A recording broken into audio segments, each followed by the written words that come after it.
여러분 안녕하십니까? 저는 이인원입니다. 한국대학신문은 이번에 오프라인 신문, 온라인 신문과 함께 새로운 기획물을 마련했습니다. 이것은 우리나라의 각계 원로들을 만나서 그분들이 살아온 인생을 조명하고 또 우리 사회의 여러 문제와 함께 우리의 미래를 생각해보는 그런 기획물입니다. 이 기획물의 이름을 살며 생각하며라고 장명을 했습니다. 이 내용은 아마 자서전적인 성격과 함께 또 역사의 기록물 같은 성격을 띠게 될 것입니다. 시청하시는 여러분들도 좋은 의견을 보시고 보내주셨으면 감사하겠습니다. 저는 KBS에서 심야 토론을 만들어서 4년 동안 사회를 봤고 지금은 한국대학신문에서 일을 하고 있습니다.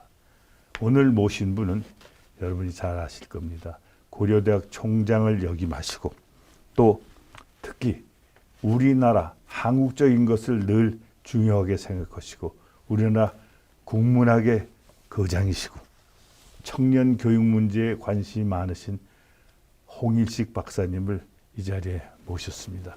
홍 박사님 반갑습니다. 네, 고맙습니다. 네, 지난 14년에 출간하신 그 책을 보니까요.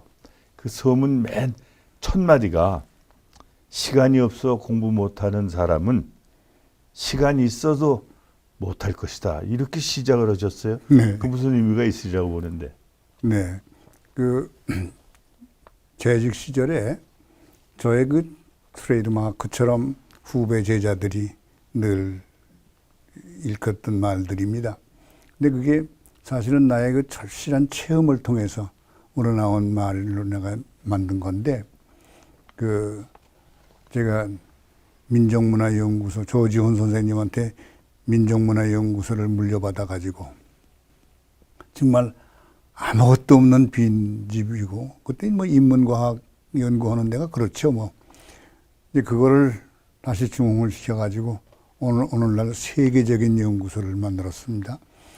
그런 과정에서 정말 고생 많이 했어요. 속담에 빈집에 황소 들어가듯이 했다고 하는 말처럼 놀랍게도 주변 사람들이 모두 할 정도로 했는데 그때 그렇게 분주하고 그렇게 바쁠 때 논문은 제일 많이 썼어요. 그리고 그 엄청난 일을 하는데 학교에서 돈 10원 한 장 보태준 게 없습니다. 그렇다고 지금처럼 정부에서 교육부를 통해 가지고 무슨 돈 주는 것도 없었어요. 순전히 당사자가 쫓아다니면서 저는 돈을 마련해 가지고 사업을 하고 이제 그러는 건데,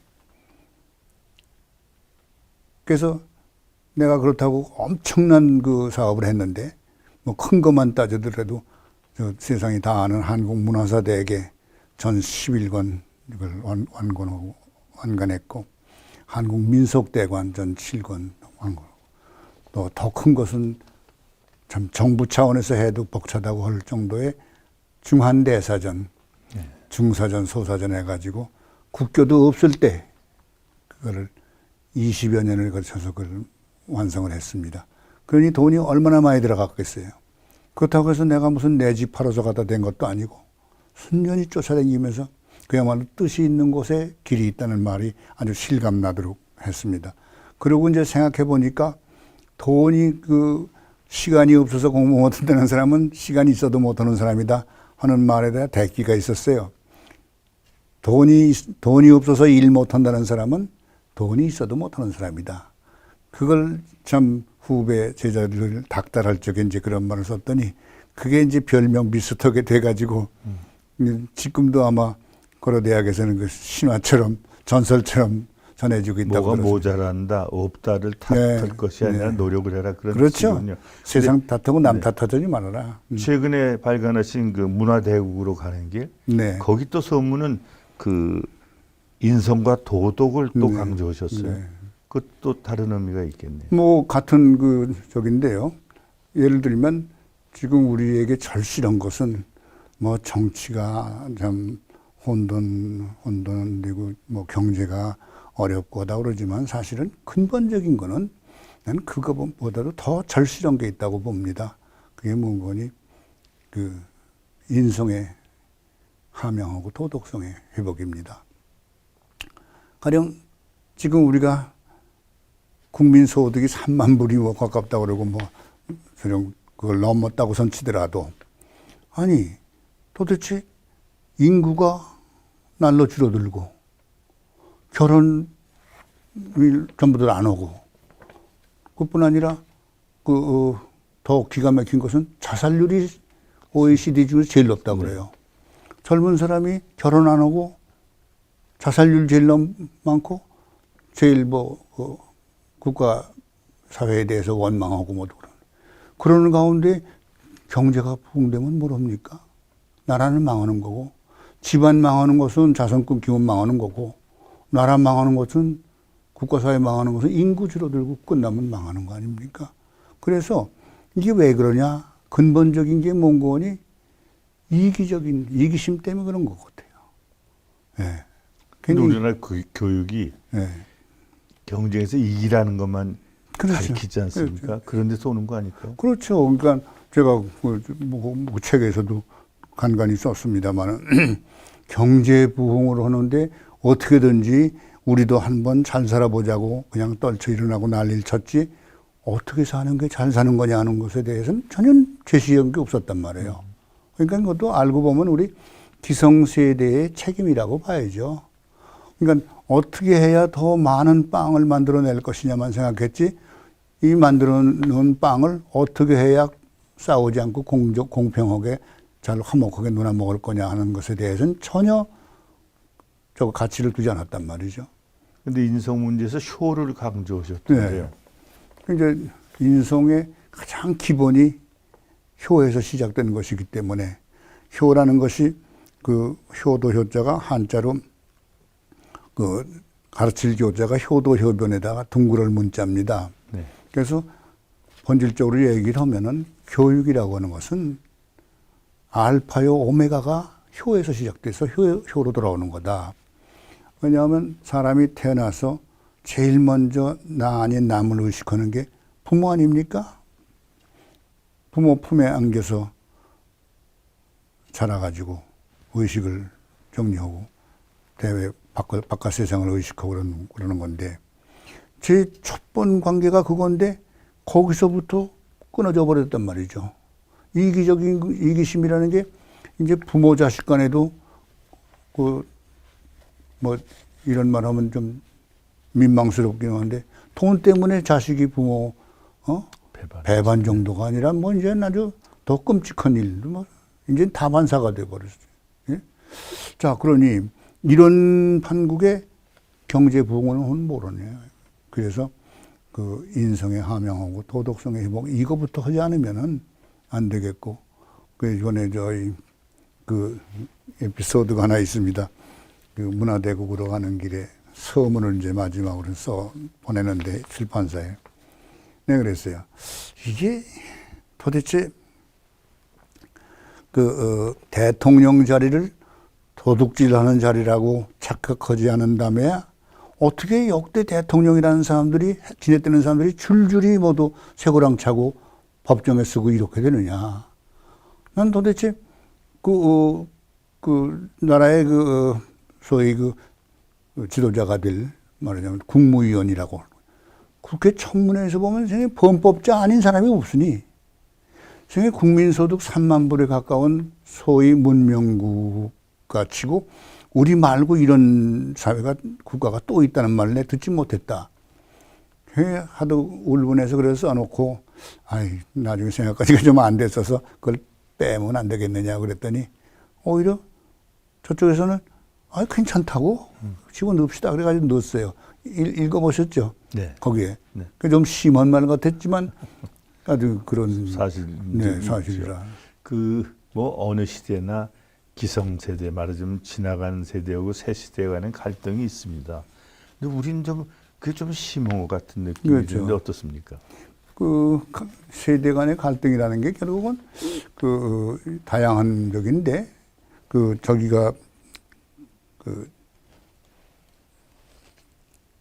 보수하고 진보라고 하는 차이가 있겠고, 또 나가서 근시와 원시라고 하는 차원에서 볼 수도 있을 거라고 봐요. 왜 젊어서는 근시가 되지만 나이 먹으면 점점 원시가 되지 않습니까?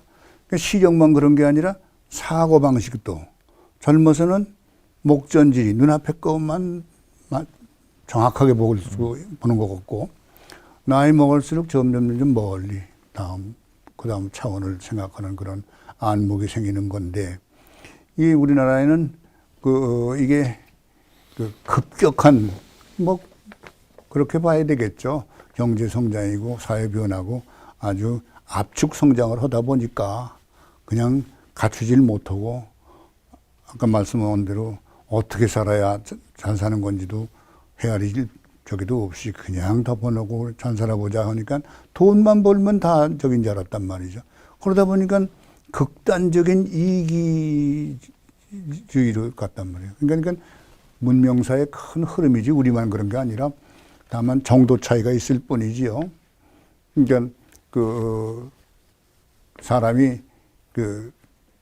이 산업 사회 이후에 아주 인간의 편의를 도모하고 말하자면 굉장히 이제 굶주림도 면했고 그걸 많이 얻었지만은 인간의 참 얼굴을 잃어버렸단 말이죠. 그래서 이걸 회복하는 길로 이제 앞으로 가지 않으면 안 된다. 그래서 이제 가장 절실한 게 이제 우리한테 필요한 게 우리 인성의 회복하고 도덕성의 회복이지 다른 거 아니다. 우리 민족의 뿌리를 늘 강조하시는데요. 너무 복고적인 생각이 아닌가 하는 생각도 있는데 그렇죠. 어떻습니까? 그렇게도 보여지겠죠, 당연히. 근데 복고적인 것이 꼭 우리가 깊이 할 만한 것은 아니다 이렇게 생각을 해요. 우리 민족의 뿌리가 감성, 그 샤머니즘이라고 저는 보는 건데, 그래서 가령 효를 얘기를 하더라도 우리의 효는 유교에서 말하는 효하고 좀 달라요, 뿌리가. 아, 네. 네.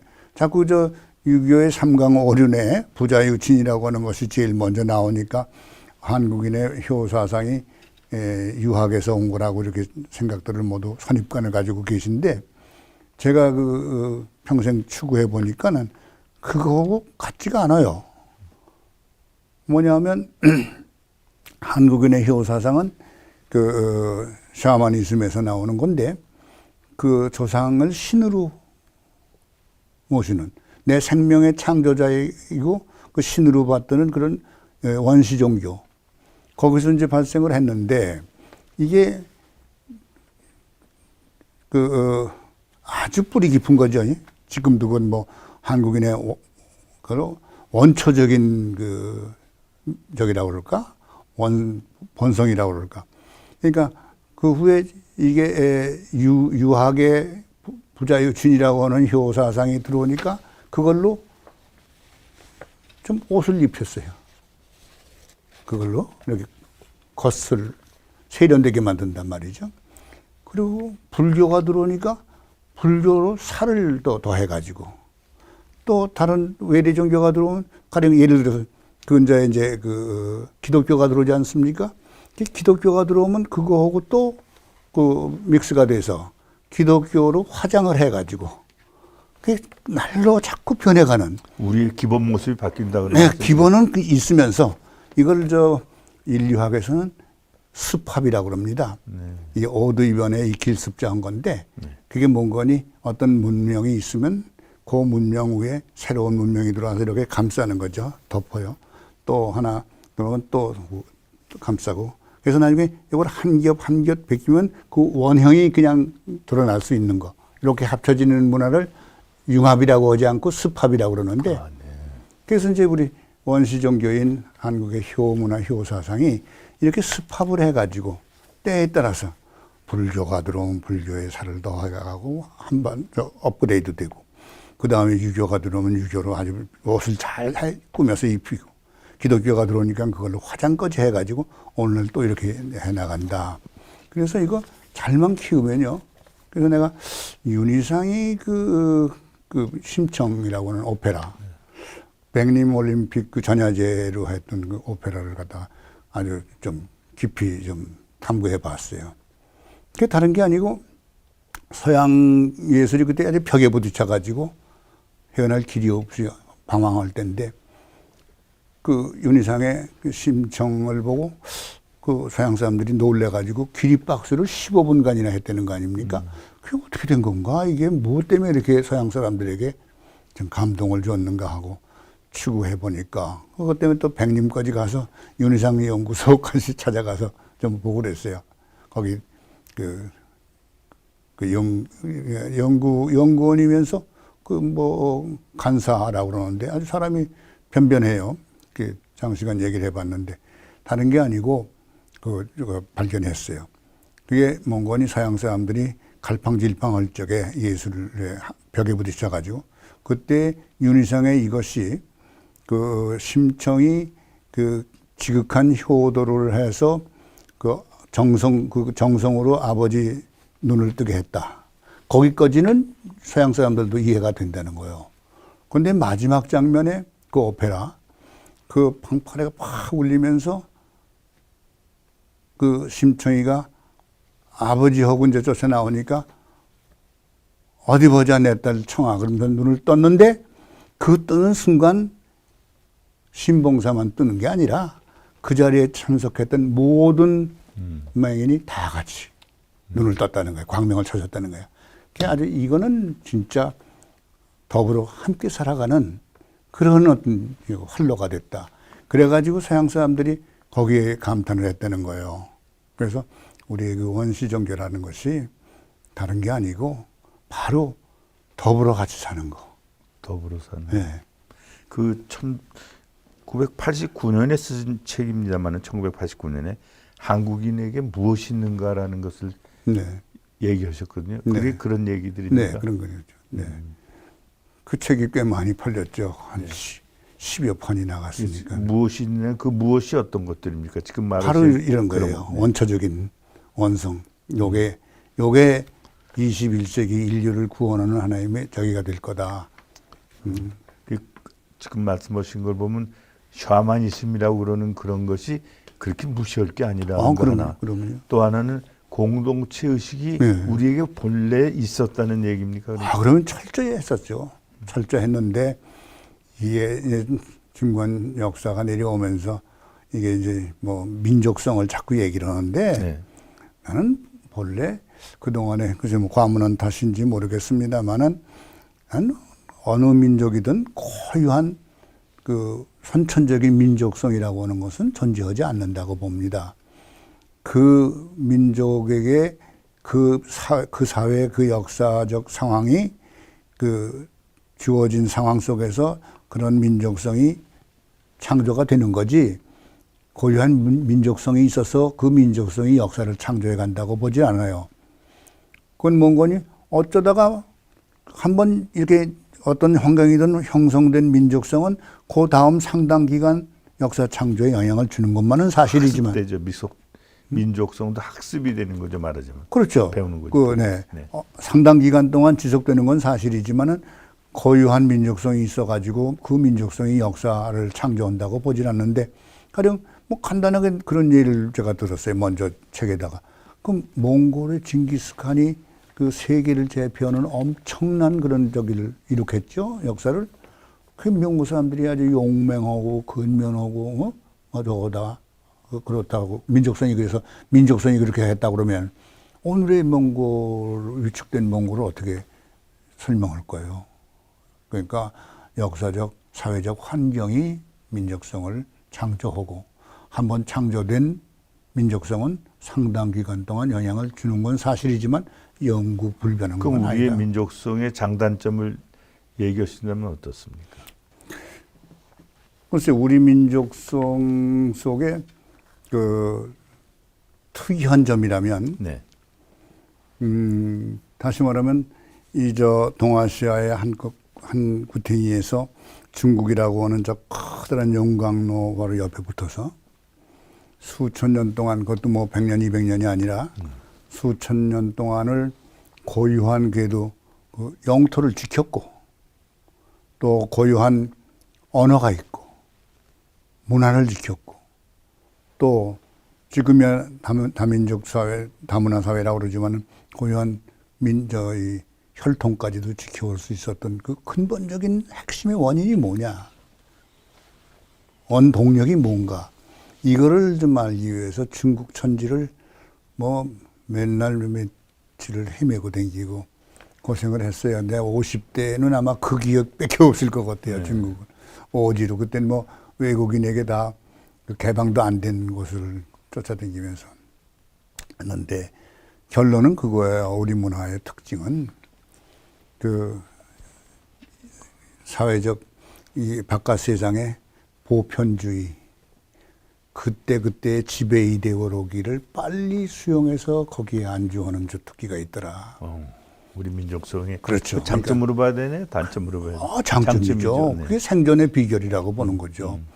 가령 우리가 이제 그 샤머니즘이 본질이라고 그랬는데 네. 그것만 가지고 온고지 피는 게 아니라 아까 불교가 들어오면 불교의 살을 더하고 유교가 들어오면 유교의 옷을 입히고 기독교가 들어오면 기독교로 또 화장을 해가지고 자꾸 변신해가지고 나간다. 그러니까 그 문화를 그 바깥 세상의 지배 이데올로기, 보편적 가치를 빨리 수용해서 거기에 안주하는 주특기가 있더라. 가령 그 뭐 저 멀리는 관두더라도 그 불교가 이 땅에 전래된 이후에 이게 이제 공식 기록으로는 그 고구려 소수리왕 2년 AD 372년이라고 돼 있어요. 근데 실질적으로는 그보다 훨씬 전에 들어왔다고 봐야겠죠. 근데 그게 들어온 이후에 장후반치 1020년 동안 고려 말 그냥 공양왕 4년 그게 이태조 원년인데 그때까지 1020년 동안을 거의 국교로 받들려지는 삼국에서 골고루 말이죠. 네. 그런 영광을 누렸어요. 그런데 대륙에서 새로운 지배 이데올로기가 등장했단 말이죠. 그게 뭔가 하니 원나라, 원제국이 불교국가 아닙니까? 그게 이제 명나라에 밀려가지고 북쪽으로 쫓겨가고 명나라가 들어섰는데 명나라는 유교, 유학을 이제. 네. 그러니까 그걸 빨리 수용을 해야 되겠는데 기득권자들이 수용을 안 하거든요. 어디나 뭐 어느 사회나 그런 일이 있으니까. 그러니까 이게 이제 이걸 쿠데타를 하는 거예요. 그렇게라도 해서 이걸 수용을 하는 거예요. 그러니까 이태조의 그 조선왕조 개국은 단순한 무슨 정치 혁명이 아니라 사상사적으로 보면은 그 기존의 불교 사상과 신흥 유학 유교 사상이 대결을 해서 유교 사상이 판정 승을 거다. 난 네. 그렇게 봅니다. 네. 그러다 보니까 또 1020년 동안이나 국교로 받들려지는 그런 그 영광을 누린 불교인데 그렇다고 불교 국가가 된 것도 아니고 이 땅 이 백성을 다 불제자를 만든 것도 아니에요. 저 태국이나 미얀마처럼 불교 국가가 아니잖아요, 우리는. 그렇습니다. 그 새로운 지배 이데올로기가 들어오면 빨리 그걸 수용을 하면서 기존의 그것을 그냥 거부해버리는 이런 사상사적인 다른 국가에서는 좀처럼 보기 어렵습니다. 부정해버려요. 그렇다고 아주 없어지는 건 아니야, 또. 네. 자, 그게 또 장장 519년 동안이나 유교적으로. 유학이, 네. 이게 북교지요. 아주 완전히, 성리학이 사단 칠정이 아주 그냥, 성리학이 지배이데올로기가 됐는데, 그 19세기 말 20세기 초에 와가지고 서구의 과학기술 문명을 토대로 한 기독교 사상이 또 들어오니까 이걸 또 언제 봤더냐고 헌신작 같이 내버리고 그냥 그걸 또 빨리 영합한단 말이죠. 이런 그 급속한 그 변신이라고 그럴까? 그게 어디서 오는 거냐? 물론 약자가 강자를 상대로 해서 살아남기 위한 하나의 생존 수단이기도 하지만은 그것만은 아니라고 봐요. 자, 그래서 난 오늘날 대한민국의 그 사상사적인 존립 근거를 그 현대 국가로서 이걸 나보고 분석을 한다면 다른 게 아니고 바로 그 패러다임이에요. 서방 세계의 보편주의인 자유민주주의 지배 이데올로기인 경제 시장 경제라고 하는 걸 빨리 받아들여서 거기에 안주한 거예요. 근데 여기까지 왔단 말이죠. 그런데 이거는 내가 보기에는 어디까지나 현상 유지의 논리고 위기 극복의 논리고 하지만 지속적 발전의 논리, 번영의 논리로 이어지지 못하더라. 그래서 여기서 이제 새로운 우리적인 것을 저희 서방 세계의 자유민주주의와 시장 경제에다가 우리적인 논리를 거다가 접목을 시키지 않으면 더 이상 앞으로 나갈 수가 없을 거다. 그 세계에서 모범생이 되고 우등생이라 하더라도 그 한계를 벗어나지 못할 거라고 봅니다. 저희들이 어려서 배운 것은 우리 민족은 은근과 끈기가 있다고 배웠습니다. 네. 근데 실제로 지금 말씀하신 걸 보면 은근과 끈기보다는 그때그때 시대 상황에 잘 적응하고 변하는 게 아닌가 하는 생각을 하는데. 그렇죠. 본질은 그게 깔아도 있으면서도 그때 잘 변화해가지고 적응하는 주특기가 있더라. 네. 그래서 단점일까요? 장점일까요? 그건 장점일 수도 있고 단점일 수도 있는데 난 장점이 더 많을 거라고 생각을 합니다. 네. 좀 개인적인 자라온 배경을 좀 여쭤보고 싶은데요. 총장님께서는 어렸을 때 어떤 환경에서 무슨 생각을 하고 자라나셨어요? 글쎄요. 우리는 누백년 서울서 사는 서울 사대부가인데 그렇다고 토백이는 아니고 서울에서 흔히들 토백이라고 그러는데 토백이가 아니에요. 서울 사대부는 사대문 안에 벼슬 할 때만 살고 벼슬 떨어지면 지체 없이 물러나는 거예요. 서울서 대개 사대부 집안이 사도 유수라고 하는 곳이 북쪽으로는 개성, 동쪽으로는 경안, 광주 지역 경기도, 서쪽으로는 김포, 강화, 남쪽으로는 수원을 벗어나질 않아요. 그게 왜 그런 거니? 청지기가 옛날에는 통신적이 없으니까 청지기가 걸어서 하룻밤 사이에 갈 수 있는 거리. 또 부를 때 빨리 와야 되겠죠. 그렇죠. 서로 한 얘기면은 아주 전형적인 우리 노론 집안인데 노론 집안에서는 서로 이제 이끌어지고 밀어지고 서로 그러잖아요. 또 혼인도 그렇게 해가지고 이쪽으로는 외가, 이쪽으로는 친가, 전부가 이렇게 걸리고. 그래서 우리는 경기도 의정부에서 서쪽으로 30리 거리에 있는 상수라는 곳인데 거기에 선산이 있어요. 이제 본래 집은 관원동이었다고 들었어요. 그 관원동이었는데 거기 이제 벼슬 떨어졌는데도 서울 장안에 그냥 사는 것은 벼슬 달라고 턱 받치고 기다리는 것 같아서 자존심 상해가지고 절대 그걸 안 하는 적입니다. 그래가지고 내려가고 있으면 이제 서로 파평윤 씨나 안동권 씨나 안동 김 씨나 이게 서로 이제 저거 있잖아요. 혼인하는 집은 옛날에 혼인은 몇 집안끼리만 했어요. 그래서 서로들 이끌어주고 밀어주고 하는 건데 서울 사는 사람들은 그러한 그래서 90몇 년이에요. 그때 서울 정도 600년이라고 그러거든요. 네. 그때 임명재 시장이 누구더라고? 아이고, 이름 잊어버렸다. 네, 네, 그 양반이 날 찾아왔어. 저 총장님, 저 서울 토백인 줄 몰랐습니다. 그런단 말이야. 그래서, 아이고, 그런 말씀 하시라고. 나 토백이 아니라고. 근데 자랑스러운 서울 토백이 600명을 선발해서 올리라고 그랬더니 총장님 성함이 있던데요. 그러길래, 그거 잘못된 거예요. 빼달라고 말이야. 토백이라는 거는 대대로 서울 사대문 안에 살면서 육지비전의 장사꾼들, 기능인들 있잖아요. 네.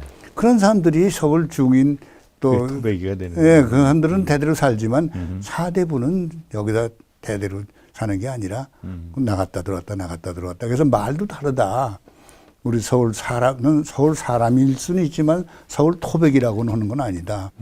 그래서 나중에 그걸 자기가 몰랐었다고 나중에 이제 그 뭐야 남산에 있는 뭐야 그저 한옥마을, 한옥마을 네. 거기다가 그 뭐야 그 저희 뭘 캡슐 넣는다고 땅 파고 네, 했죠.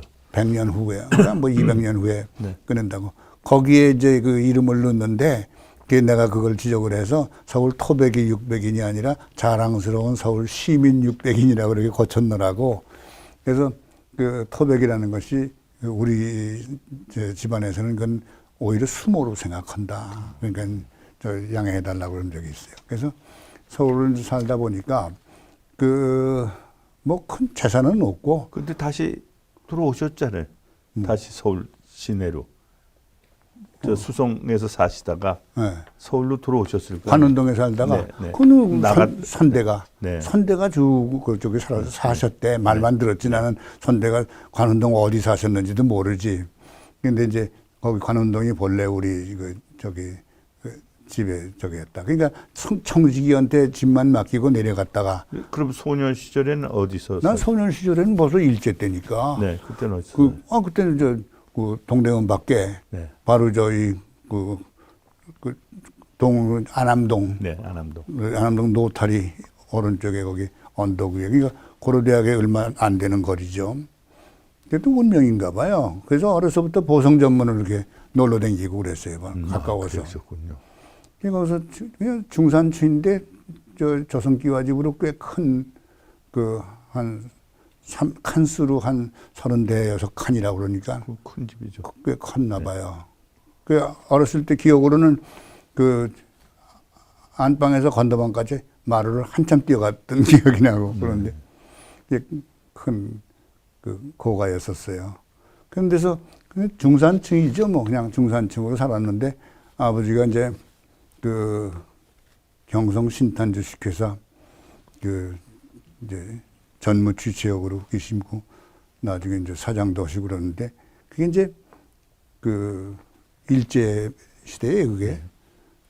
근데 그러면서도 그때 그 분들은 지금 생각하니까 대단히 그 역사 의식이 있었고 그래도 국가 의식이 있었어요. 우리 집 사랑방에 나는 어려서 몰랐는데 그 일제 시대 일제 말에 여운형 씨 동생 여운홍 네. 씨가 자주 드나들었다고 그래요. 우리 형들한테 들었어요. 6.25 때 돌아가신. 그게 뭔 거니? 사업하는 사람이 그 작업된. 자금, 네. 비밀 자금 대드리고 그랬대요. 그래서 그런지 저래서 그런지 아버지한테 이건 직접 들은 건데 해방 직후에 그 왜 여운형 씨가는 근로인민당이라는 게 있었어요. 네, 있었어요. 거기에 아버지 조직부장까지 하셨대. 아, 네. 예. 근데 나중에 아유 하도 해방 전국에 그냥 혼란스럽고 그냥 정치 싸움들이 모두 저거 해서 그냥 얼마 후에 한 6개월도 안 했나 보다 그러셔. 그냥 내놓고 그냥 인연 끊어버렸다고. 그때나 지금이나 정치하는 사람들이 이렇게 퍽 진실성이 바로 그 후에 암살당하셨구나. 그러니까 말하자면요. 그죠? 누가 여운형 여운형 씨가? 씨네. 바로 그 후가 아니지. 그 여운형 씨가 암살당한 거는 그 46년인가 네, 네. 해방. 이건 일제 아, 말에 이건 일제 말에. 네. 예. 그 그래서 그냥 뭐 비교적 큰 고생 안 하고 유복하게 살았어요. 국민학교 때는 어떤 꿈을 가지셨어요? 국민학교 때 뭐 꿈이랄 게 뭐 있네요. 우리는 뭐 8남매가 자라니까 그냥 뭐 놔 먹이는 것 같이 옛날에 네. 그렇게 했고 난 그 국민학교 때 그렇게 그 스케이트를 타길 좋아해 가지고 네. 옛날에는 한강에서 탔거든. 그렇죠. 근데 한강이 늦게 얼어요. 저 소양강보다 한 일주일. 저희 성동역에서 기동차 타고 저 춘천 가서 스케이트에 미쳐가지고 그냥 한대짬 자면서 음식점 설렁탕집 저 굴뚝 끌어안고 자고 이렇게. 그러니까 집에서도 그냥 찾지도 않고 언제 난 밖에 나 돌길 좋아하고 친구들 좋아하고 한다고 그래서 집에서 좀 구박을 많이 받은 사람이죠. 그 뭐 부지깽이 하나라도 가지고 들어오는 놈은 살아도 내가는 놈은 못 산다는데 그냥 주변에 못 사는 친구들이 많으니까 옛날에 운동화도 못 신고 맨발로 다니는 사람들 많잖아요. 많았죠. 네. 그냥 불쌍한 친구 있으면 그냥 운동화 벗어주고 잃어버렸다 그러고 들어오고 또 자꾸 그러니까 집에서 미움만 많이 샀는데 사실 지금 생각하면 그게 글쎄 그게 우리는 그래도 비교적 중산층이지만 부자는 아니지만 그냥 곧잘 사는데 이웃에 못 사는 사람들이 너무 많으니까 그게 늘 불공평하게 생각이 돼가지고 뭐 심지어는 어머니 몰래 집에서 뭐 고추장 이런 것까지 다 퍼내서 갖다 주고 뭐 그랬어요. 그렇죠. 네. 그 본인이 생각하는 나는 어떤 사람입니까? 글쎄요. 평생을 살아오면서 나무 송사 한번 해본 적 없고 또 우리 아버지 이원 비슷하게 남에게 뭐 가훈이고 뭐 언제적부터 내려오는 가훈인지 몰라요. 수은불망하고 남에게 받은 은혜는 죽을 때까지 잊질 말고 시은 물념이라 베푼 은혜는 잊어버려라. 생각하지 말아라. 그래가지고 늘 그렇게 해왔어요. 그래서 지금도 늦게도 후배 제자들이 늘 자주 심심치 않게 찾아오네요. 예. 그래서 그거 보면 어떤 사람은 퇴임하고 왔더니 뭐 쥐새끼 한 마리 얼진 안 하더라고 고독을 얘기하는 사람도 있었는데 글쎄 그럴 때마다 내가 은근히 생각을 해요. 그래 그렇게 생각을 하나. 그 1945년 8월 15일 뭐 타이에서 해방됐습니다만 네. 해방 전국에는 그때 국민학교 그러니까 한 네. 3학년 때죠? 4학년 때요. 내가 일찍 들어갔다가 나중에 이제 능망령으로 1년 묵어서 이제 저기가 됐지만은 해방된 그 당시에는 국민학교 4학년인데 그때는 뭐 그냥 매일같이 공습이 와가지고 B 식구가 공습이 와가지고 학교 갔다가 전부 그냥 다시 쫓겨오고 하는 쪽인데 나중엔 당국에서 속가에 가라고 속에 가라고 네. 그래가지고 학교가 이제 그해 8.15 45년 아마 5월 달쯤 됐을까? 그때부터 학교가 폐쇄됐어요. 네. 그 학교를 안 가고 집에서 있는데 가평 어디에 모두들 집단으로 학부모들이 소개하는 국민학교를 빌려가지고 단체로 간다고 그래가지고 그 준비하고 하다가 해방돼 버렸어요. 근데 뭐 그때는 그날 아침부터 지금도 기억에 생각나요. 어머니가 오늘 신문이 안 온다. 예? 그때는 경성일보밖에 없었잖아요. 네. 일본말로 나오는 거. 근데 12시가 다 넘었는데 그렇지. 12시 넘었지. 오후 2시쯤 됐나 보다. 이게 신문이라고 그냥 대문 앞에 탁 떨어졌어. 쫓아가 주워오니까는 전부 한글로 만들어진 거예요. 벌써 그게. 그 이제 한문으로 되어 있으니까 만세, 일본말로 반사의 헌거 그것만 읽을 수 있는 정도로 그냥 뭐 대단했었죠. 그래가지고 그냥 그날 저녁 밤부터 만세 소동이 나는데 그냥 뭐 그냥 쫓아다니면서 동대문까지 안암동에서 동대문까지 쫓아나가면서 그냥 만세 부르는데 쫓아다녔죠. 근데 뭐가 뭔지도 모르고 그냥 쫓아다녔지.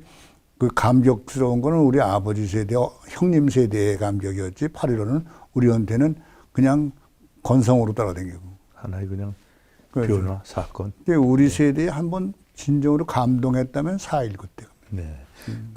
홍 박사님 한일 관계가 우리가 참 답답한데요. 아직도 그게 여러 가지로 엉켜 있는데 그걸 뭐 한쪽에서는 일본인 탓이라고 그러고 한쪽에서는 우리 탓도 있지 않느냐. 논 문제도 있고 그런데 한일 관계 어떻게 풀어야 됩니까? 글쎄요. 참 그거야말로 숙명인데 이제 벌써 내가 늘 그런 얘기를 해요. 그 책에도 얘기를 했습니다만은 임진왜란이 정유재란까지 해가지고 7년 장기 전쟁이었는데 그 전쟁을 치르고도 그 수십만, 한 100만 이상 죽었을 거예요. 인명이. 그 피해가 이만저만이 아니지 않습니까? 그 억울한 걸 그 표현할 수가 없죠. 우리 아무런 저기도 없이 그 일본 통신수길이라는 자한테 이제 그렇게 당했는데 그걸 당하고도 불과 9년 만에 국교를 정상화해요. 그때 에도 지금 동경하고 한양, 서울을 한 번 왕복하는데 아무리 빨라도 6개월 내지 10개월 걸려요.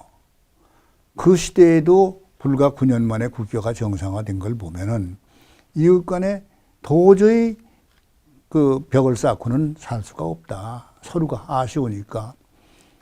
근데 어느 날 동경 한 번 왕복하는데 불과 몇 시간이면, 응? 그다음 이 시대에 우리가 해방 후에 그 20년 넘게 저거 됐죠. 1945년서부터 65년이니까. 그렇죠? 네. 20여 년. 네. 네, 20여 년을 국교를 닫고 있었던 것이 참 기적 같은 일이다, 오히려. 그렇게 해서 이제 한일 관계가 정상화됐는데, 뭐 누가 옳고 그르다 이거 따지는 계제가 아닌 것 같아요, 이제. 그래서 나는 참 대국적으로 이제는 그 미래를 보고 나가야지 더 이상 이제 과거를 가지고 멈칫멈칫했다가는 백행부유간이냐 이런 생각을 해봅니다. 그 신동양 평화론이라는 것을 네. 주창하셨던데 네. 그런 의미입니까? 어떻습니까? 뭐 그런 의미도 포함되어 있죠. 신동양 평화론이라고 해서 내가 이제 우리가 그 적은 나라지만은 인도적인 도덕적 정당성 위에 서서 논리적 합리성을 가지고 그 다른 주변 나라들을 모두 같이 이렇게 거느리고 같이 나가자. 그 뭐 강대국이 생각할 적에 아유 조그만 놈은 저 대한민국이 네가 뭔데 아시아의 리더가 되고 무슨 저거라고 그러냐 그렇게 저거 할지 모르지만은 그러나 정당성을 가지고 할 때 그걸 정면으로 거부하거나 저거지 못하지 않겠느냐. 가령 저는 그런 얘기를 거기다 썼어요.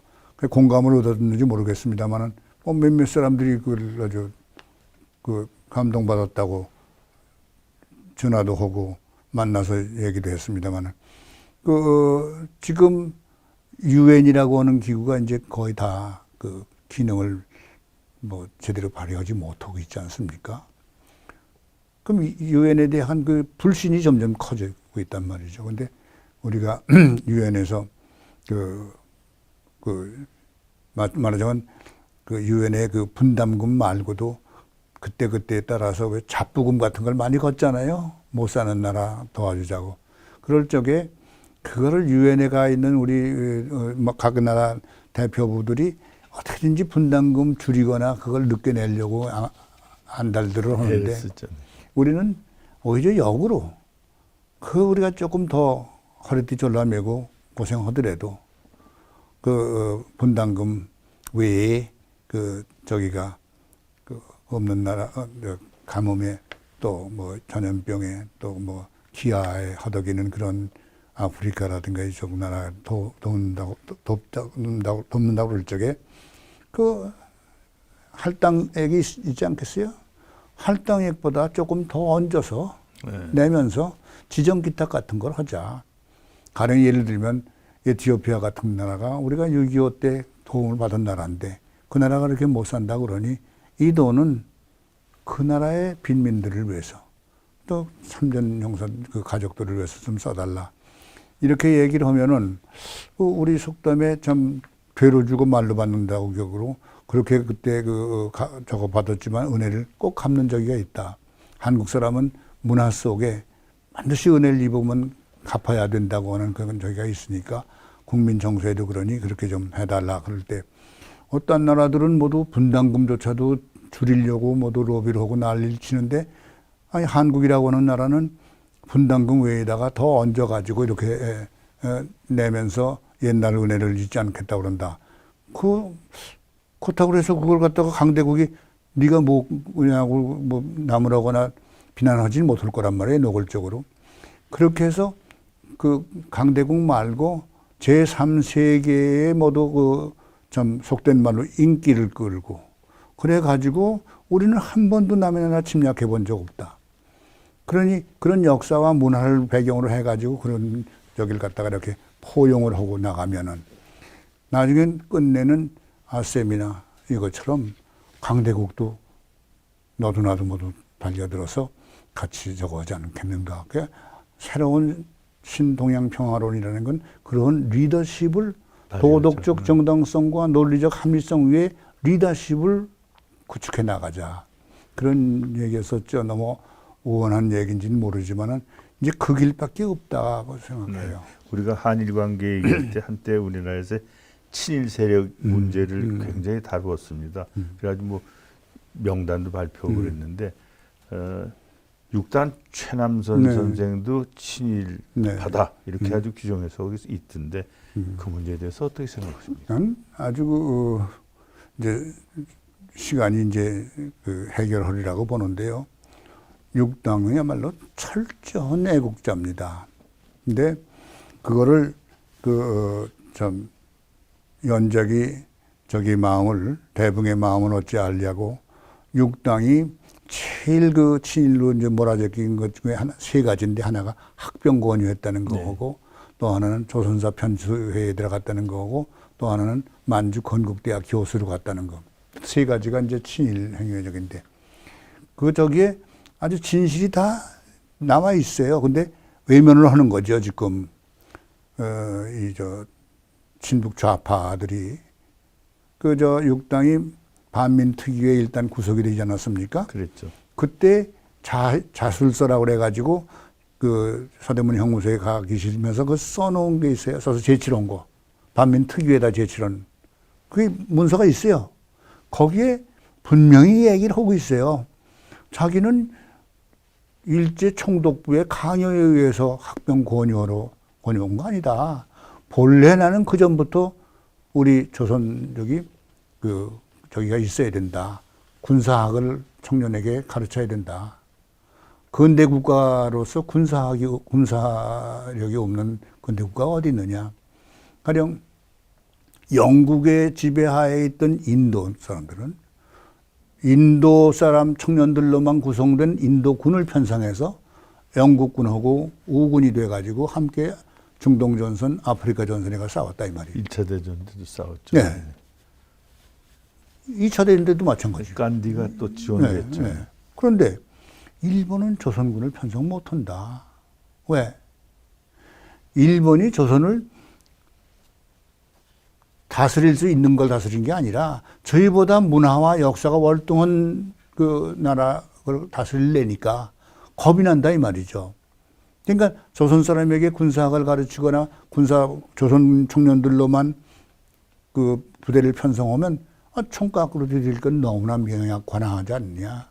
그냥 안 가르쳤는데 이제 막판에 저희 자식들은 다 전선에 나가서 죽는 걸 보면서도 조선 청년들은 징집 안에 갔다. 왜? 등 뜨시고 배부르게 잘 지내라고 그랬겠느냐. 군사 가르치기 싫어서 그런 거다. 근데 이제 막파지에 1943년에 가서 이제 도저히 견딜 수가 없으니까 조선 사람에게 지원병이라고 하는 미명하에 하는데 이때가 기회다 이 말이야. 그 대신 되도록이면 장교로 가거라. 그건 만주 건국대학에서 직접 배운 강영훈 장군께서 그때 학생이었는데 들은 증언을 하잖아요. 그때 가서 전부 장교로 가서 고급 군사학을 배워가지고나. 그래야 앞으로의 조국 건설에 큰 힘이 되는 거다. 그래서 한 건데 이걸 갖다가 마치 일본 저기에 의해 가지고 저 한 것처럼 얘기를 하는데 김봉구 교수라고 있었어요. 이제 돌아가셨지만 그 불문학 하시는 분이지 연세대학교 교수. 네. 그분이 그 쓴 글에도 있어요. 일본의 그 유학생들에게 학병 권유하는 연설을 하러 6당이 왔는데 그 두루마기를 입고 이렇게 고무신 바람에 왔는데 그 뒤에는 일본 경찰관이 있고 일본인 교수들이 쫙 묘사 있는데 아주 당당하게 아주 듣는 사람이 소름이 쫙 끼칠 정도로 반드시 너희 보고 일본의 충성을 다하라고 가라는 거 아니다. 응? 어찌됐든 총 쏘는 걸 배워두란 말이다. 이런 거 사자고를 터오더라는 거야. 네. 그걸 듣는 자기 학생 입장에서 들으면서도 오싹했다는 거예요. 그런 분을 갖다가 그래 학병 권유용 저 일본 총독부의 저 권유에 의해서 강제로 그거 동원됐다 그래 진일파를 모으는 건 진실을 왜곡을 해도 이만저만 게 아니죠. 네. 그래. 뭐 역사 좀 세월이 흘러야 그러니까 네. 참 창피스러워요. 청년기에는 아까 그 어렸을 때 그 아남동 얘기를 좀 하셨는데 청년기에는 그 어떤 꿈을 가지고 무슨 국문학을 하신 거 보니까 그쪽으로 젊었을 때 생각하신 분이죠. 그때 젊었을 때라고 그래야 되나요? 6.25 동란이 나서 그때는 이제 중학교 2학년 15살 때인데 참 우리 불운이 많았어요. 우리 형들 둘이 다 또 내가 셋째 삼남인데 형들 두 분이 다 작고해가지고 전화를 입어서 내가 이제 장남이 됐는데 근데 이제 피난을 갔어요. 근데 저 선대에 잠시 이제 낙향을 해가지고 충청북도 청원군 미원면이라는데 거기 선대에 저 고조부 때하고 중조부 때 공씨 집안에 네. 우리 네. 산소가 거기 계세요. 네. 그러니까 산소가 있으니까 위터가 있을 거 아닙니까? 네. 그걸 모시는 그래 거기를 보고 그리 이제 피난을 갔는데 일사후퇴 때죠. 네. 참 기가 막힌 참 추위에 고생을 하고 이제 거길 갔는데 이불 보따리만 하나씩 짊어지고 이제 갔는데 가보니까 알만한 친척 집이 전부 피난 가고 빈 집이야. 그 아버지가 이불 보따리를 내려놓고 첫마디가 내 지금도 인상적이에요. 우리 아버님이 대단히 현명하신 분이라는 걸 그때 아주 더 절감을 하는데 잘 됐다 그러셔. 아니 이 고생을 하고 죽기 살기로 왔는데 잘 된 게 뭐가 잘 돼요. 글쎄 집에 서울집 다 버리고 굶주려 가면서 몇 개씩 굶고 잘 됐다. 이게 무슨 너나 나나 내일부터 할 일이 없다. 평상시에 내가 너 한문을 좀 가르치고 싶었는데 너 학교 다니느라고 시간 없어. 나 사회 활동을 하고 시간 없어 못했는데 얼마나 잘 됐냐. 그리고 이런 궁색한 저기가 우리 개인 탓이 아니라 온 나라가 다 같이 당하는 건데 이럴 때에 세상을 원망하고 남을 탓하고 하는 사람은 뒤끝이 없다. 이런 궁색한 때가 아니면 할 수 없는 일이 뭔가를 찾아서 하는 사람이 그게 현명한 대처하는 거다. 훗날 후회를 안 한다.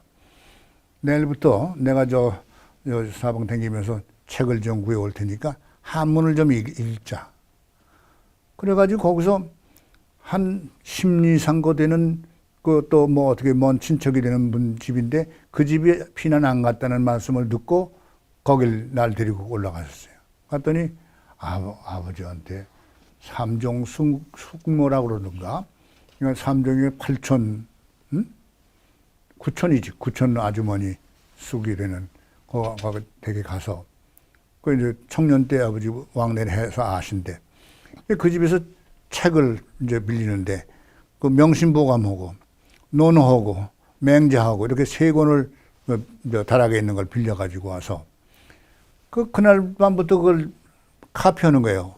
베껴가지고 나한테 가르치는 거예요. 그때 내가 깜짝 놀란 게 지금까지 제도 교육 속에서 배운 거하고는 전혀 다른 2500년 전 맹자를 읽으면서 2500년 전 인간의 지혜가 이렇게 아주 그냥 기가 막히게 논리정해 놓은 걸 거기에 놀래가지고선 열심히 읽었죠. 그때 아버지한테 배우는 거는 옛날 서당식이니까 외우고 나가는 거지 그냥 읽었다고 나가는 거 아니에요. 다 외워가지고. 며칠 후부터는 저 동네 애들하고 같이 나무로 산에 다니면서 그걸 써가지고 올라가면서 읽고 내려오면서 읽고 거기서 뭐 60갑자라든가 삼강오륜이라든가 이런 걸 전부 전통 문화에 대해서 꼭 10개월을 거기서 이제 하면서 명심보감하고 논어맹자 다 읽었어요. 그리고 나중에 서울 수복해가지고 학교에 복학을 하고 보니까 고등학교 이제 1학년에 이제 복학을 하고 보니까 중간 다 띄어먹었지 뭐. 그 나만큼도 한문 읽은 사람이 없더라고. 그렇겠죠. 선생님들도, 네. 국어 선생님들도 그렇게 논어맹자를 읽은 사람이 없더라고. 난 다 외우고 있는 거야 지금. 응? 그 다른 거 할 일이 없으니까 그것만은. 그래서 도시로 무피난을 가지 못해가지고 내가 영어가 영 부족해요. 그래서 대학 들어갈 적에도 아주 애를 먹은 거예요. 그래서 국문학 쪽으로 네. 관심을 가지시게 됐군요. 한문하고 저 국문학은 고전을 하겠는데 영어를 배울 기회가 없었단 말이에요. 그래가지고 아주 애를 먹고 그랬던 적이 있어요. 저 국토 분단된 지가 벌써 65년 이상 지났습니다. 그렇죠. 그런데 아직도 뭐 남북 간의 긴장 관계는 뭐 북한에서 핵무기 가졌다고 그러고 지금 그러는데 저 홍 박사님은 그 민족 간의 동질성 회복을 네. 많이 주창하시는데 과연 가능합니까? 그리고 어떤 순서를 밟아서 그게 가능하게 되리라고 보시는지. 나는 그 지금 북쪽에 핵을 개발했다고 그래가지고 여기서 금방 뭐 그 핵전쟁 날 것처럼 호들갑을 떨고 난리들인데 그게 난 그닥지 이 겁을 낼 문제가 아니지 않는가. 예를 들면 그 2차 세계대전 후에 분단된 그 국가가 우리뿐이 아니잖아요. 여러 있었죠 그때. 그건 중국이 국공 네. 갈려져 가지고 내전을 하지 않았어요. 그런데 국공 내전에서 그 병력으로 보나 화력으로 보나 재력으로 보나 또 국제적인 그 지도자의 국제적인 위상으로 보나 그때 장개석과 모택동이 비교가 됩니까? 그렇죠. 그런데도 불과 3, 4년 만에 중국 천하가 모택동 천하가 돼버렸단 말이에요. 엄청난 재력, 엄청난 병력 그걸 다 쏟아붓는데도 장개석이 못 당했단 말이에요. 그게 뭔가 원인이 뭔가? 중국 그 천하를 두루누비고 다니면서 벽촌으로 천으로 다니면서 물어보고 뭐 조사해봤는데 다른 게 아니에요. 도덕성이에요. 장개석 군대가 들어오면 막 분탕질하고 막 그냥 약탈하고 그 부녀자 겁탈하고 그랬는데 그러니까 주민들이 모두 산속으로나 들로 숲속으로 숨어가 도망가요. 근데 모택동 군대가 들어온다 그러면 아무도 와서 환영을 해. 예? 좋아하고. 왜? 그 사람들은 군기가 엄해서 도덕성이 있단 말이지. 그 장교가 주둔하는 마을에 와서 어른을 찾아뵙고 먼저 인사드리고 제일 먼저 마을에 청소를 시키고 그리고는 당분간 이래려 해서 어디 좀 머물게 됐다고 신세를 짓게 됐다고 용서해달라고 그러면서 게릴라라는 게 현지 보급 아닙니까? 군량을 거기서 나눠달라고 그래야지 뭐 어떡합니까? 그 약탈을 해도 할 수 없는 일인데도 아주 깍듯이 겸손하게 해가지고 영수증인가 차용증을 써주고 그래가지고 뭐 짐승 돼지 한 마리 잡아먹어도 꼭 시가에 몇 배를 써주면서 정부가 들어서면 다 보상을 하겠다고 그러고 그러니까 아니 모택동 군대가 들어온다 그러면 오히려 그냥 환영을 하고 나와서 또 장개석 군대 들어온다 그러면 전부 도망가고 민심이 천심이라고 자연히 불과 3년 만에 그렇잖아요. 45년 해방돼 가지고 49년에 그 큰 국토. 그게 다 모택동 차지가 된 것은 모택동이 무슨 병력이 있었어요, 화력이 있었어요, 뭐 아무 거지 군대거든. 유니폼도 없었다는 거 아닙니까? 이쪽은 B-29 공군기까지 다 가지고 탱크는 말할 것도 없고 그런 중화기를 가지고도 나라를 다 뺏긴 거고 도덕성. 베트남을 또 가가지고 또 조사를 해봤어요. 베트남에 베트콩을 창설한 사람이 첸뉴턴이라고 파리에 망명가 있다고 그러대요. 그 사람이 쓴 수기를 봤어요. 베트콩이 8만 명밖에 안 됐대요. 그리고 전혀 공산주의 생각이 없었다는 거예요, 자기가. 그런데 베트콩을 못 당한 보세요. 월남 정부군이 50만?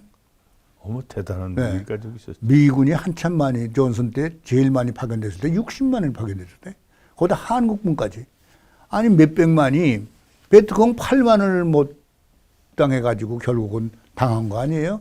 그저 월맹군이 들어간 거는 구정적이라고 그래가지고 막바지에 들어간 거지 그 안에 건 전부가 베트콩하고 싸운 건데 그때 내 타임지에 나온 그 만화를 기억을 해요. 그 뭐예요? 야구바다를 가지고 US 아미가 그냥 파리 잡는다고 막 휘두르는 거예요. 실내에서 파리를 못 잡고 그냥 창 깨고 막 그냥 온통 파괴만 하는데 이게 베트남 워, 이게 베트남 전쟁이다. 결국 베트남 전쟁도 그렇게 해서 결국은 넘어갔잖아요. 독일 통일도 마찬가지입니다. 독일 이제 통일이 됐을 적에 내가 제일 먼저 쫓아갔어요. 그 베를린 장벽을 이제 그때 아직 그냥 있었어요. 브란덴부르크 문만 저거 왕래하고 그냥 이고 뭐 나보다 또 그렇게 또 부전이 먼저 가서 본 사람들도 많더라고요. 벽에다가 한글로 막 써놓고 그런 게 있었어요. 낙서가. 그럼 뭐 거기 자유백림 대학 교수들하고 그 저녁을 먹으면서 이것저것 물어봤는데 내가 그래서 내가 서울서 뭐 칼럼을 보거나 뭐 외신 보고 그러니까 전부가 그 서독이 그 풍부한 그 재력을 가지고 경제력 가지고 그 흡수 통일을 했다고 그러는데 과연 재력이 그렇게 큰 역할을 했느냐? 아, 물론 그랬다는 거예요. 근데 내가 보기에는 불가사의한 게 있다. 재력이 그렇게 큰 역할을 했다면 왜 동독도 사회주의 국가로서는 선진국에 속했고 가장 앞서가는 쪽 거기에도 전 군대가 있고 비밀 경찰이 있고 다 있는데 그것도 공산당 간부가 있고 조직이 있는데 왜 통일되는 과정에서 총소리 소총소리 한 방 안 나고 그냥 하다가 통일됐느냐? 왜 발포 명령권자가 쏘다 죽더라도 지가 제 생명의 위협을 느꼈다면 발포 명령을 내렸을 텐데 발포 명령을 안 내리고 그냥 통일된 까닭을 내가 이해가 안 간다. 그 상명하복의 그런 조의가 있는데 왜 안 했겠냐. 이거는 동독 사람들이 적어도 군인이고 경찰이고 뭐 당간부고 흡수 통일되더라도 무작정 서독에서 자기네를 막 죽이지는 않을 거라고 하는 믿음이 있었을 거다. 도덕적 책임 같은 게 있었거든. 믿는 게. 그래서 그렇지 않고서는 이해가 안 가냐 했더니 그 말 맞다는 거예요. 그 텔레비전을 서로 호흡을 해가지고 그래서 돈이 큰 역할을 했지만 그 화폐 단위를 1:1로 똑같이 바꿔준 거라든가 여러 가지가 있지만은 지금 홍 교수 말한 대로 그런 것도 있다는 거죠. 그래서 결국 생각해보니까 우리도 남북 간에 도덕적 정당성을 어느 쪽이 확보해가지고 저쪽에다가 알려주느냐. 그러면 제 아무리 해가 아니라 더한 걸 가지고도 독재를 해도 결국은 우리가 도덕적으로 좀 그렇죠. 반듯해지고 그게 제일 그래서 내가 영향을 미치게 해라. 그래서 내가 인성과 도덕성이 제일 시급하다고 우리한테 절박한 게 그거다 그러는 거예요. 남북 문제와 연결돼서 우리 정치 얘기를 좀 해야 되는데. 정치는 난 모르는데 뭘. 한국 정치 현실을 어떻게 보고 계십니까? 글쎄요. 철들지 않은 사춘기 소녀들처럼 아주 위태위태하기가 그지없어요. 무엇 때문에 저거 하는지도 모르겠어요. 왜들. 아니, 참 정말 침몰하는 배 갑판에서 참 노름판, 섰다판 벌려서 돈 땄다고 좋아하는 거나 뭐가 달라요? 당선됐다고 좋아하는 거나, 아니, 배가 가라앉아 버리면 무슨 돈 딴 사람은 어떻고 이런 사람은 뭐 어떨 거예요? 이게 철이 없어요, 당시에. 그러니까 한마디로 뭐 이걸로 매주 진짜고 난 결론 내리자고 봅니다. 국가 철학이 없는 거예요. 역사 의식과 국가 철학이 빈곤해서 이렇게 되는 거다. 결국 그것은 궁극적으로는 문화 의식의 빈곤이에요.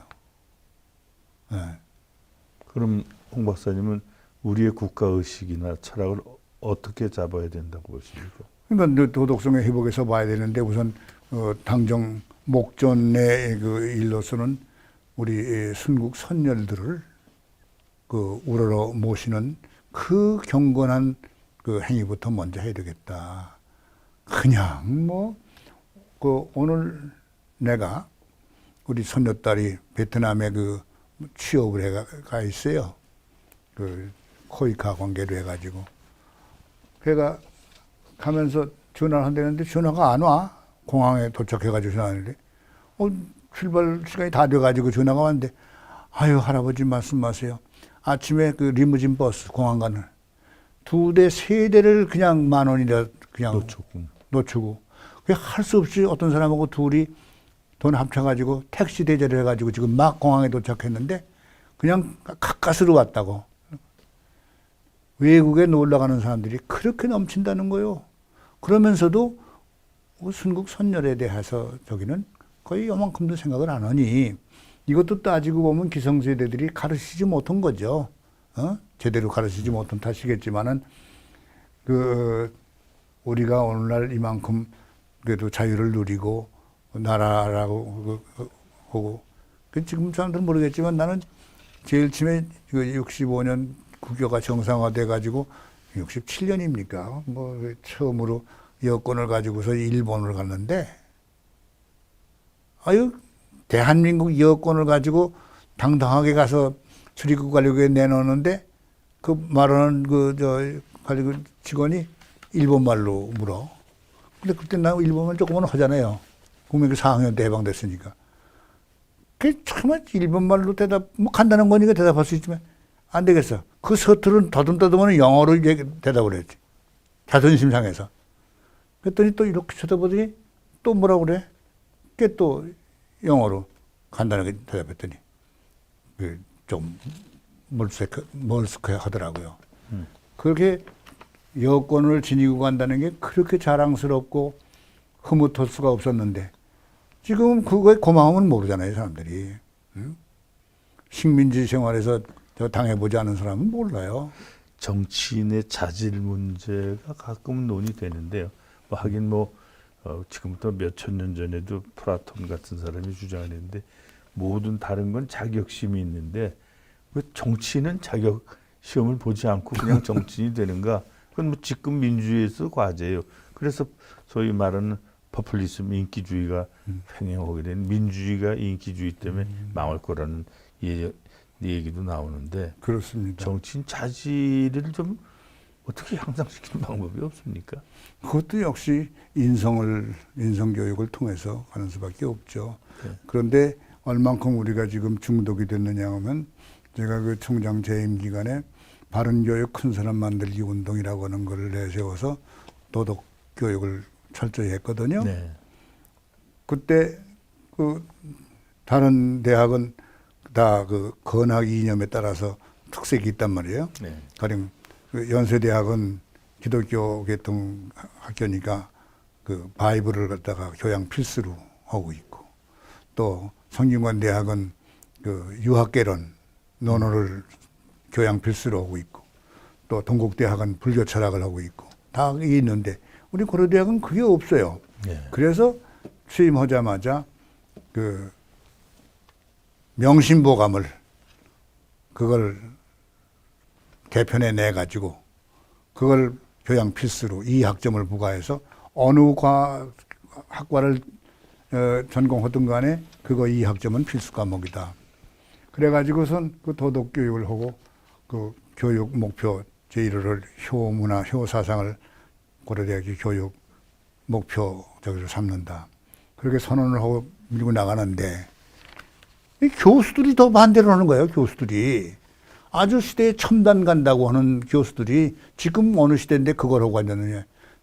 지금이니까 이게 필요하다는 것을 그렇게 강조를 해도 막무가내 하는 거예요. 전부가 미국 가서 아이비리그 칠때 나온 수재들이에요. 그러니까 그네들이 자기네가 얼마나 참 막말로 무식하냐 이거에 대한 의식이 없어요. 아주 마침 교육 얘기가 나왔는데 우리나라 교육열이 세계적인 걸로 지금 평가되고 있지 않습니까? 오바마 대통령은 말할 적마다 한국 교육 배우라고 그랬는데 대학 진학률이 70%가 넘는 나라가 세계에 없습니다. 네, 그렇죠. 그런 현상을 어떻게 봐야 됩니까? 그것도 일종의 극단적인 이기주의의 결과 아닌가요? 그냥 어찌됐든 뭐 1등만 해라. 남보다 앞서만 가라지. 어떻게 남하고 같이 잘 어울려 사느냐는 안 하고 살기가 각박하니까 그저 그 이기적인 극단적인 이기심이 나한 하나의 현상이라고 봅니다. 이거 이대로 오래 못 갑니다. 난 그렇게 봐요. 네. 교육이 너무 과열된 거 아닙니까? 과열도 이만저만 과열 아니죠. 그런데 사회가 그렇게 요구하는 그렇죠. 면도 있죠. 네. 그렇죠. 그럼 어떻게 수정하죠? 이제 물국필반이라는 말이 있습니다. 네. 그 모든 사물이 극에 달하면 반드시 되돌아온다고 주역에 나오는 말인데, 그래서 이제 이게 한계 상황까지 가면 시계추가 한계까지 가면 되돌아오듯이 이게 모든 사물이 이제 극에 달하니까 다시 되돌아올 때가 있을 거다. 그게 머지 않았다 난 봅니다. 그때까지 우리는 뭐 고통을 참아야지 어떡합니까? 그 대학 교수라는 직업 또는 총장이라는 직책, 그 뭐 사명감도 있어야 되고 뭐 어려운 일이 많을 텐데 총장 하실 때 어떻게 하셨어요?